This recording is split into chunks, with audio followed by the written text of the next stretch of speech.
একদিন এক চড়ুই পাখি একটি গাছে বাসা বেঁধে সেখানে ডিম পেড়ে সুখে শান্তিতে দিন কাটাচ্ছিল।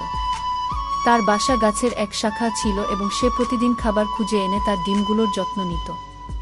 কিন্তু সেই গাছের গোড়ায় বাস করত এক ধূর্ত সাপ। একদিন সাপটি গাছ বেয়ে উপরে উঠে চড়ুই পাখির বাসা খুঁজে পেল। সে চড়ুইয়ের অনুপস্থিতিতে বাসার ডিমগুলো খেয়ে ফেল। চড়ুই ফিরে এসে দেখল তার বাসায় ডিম নেই। সে খুব দুঃখ পেল। সে বুঝতে পারল এই কাজ সাপই করেছে।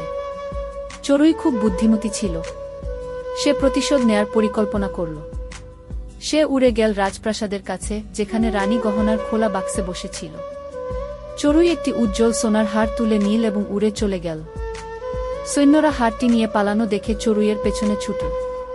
চড়ুই উড়ে সাপের গাছের নিচে গিয়ে হারটি ফেলে দিল।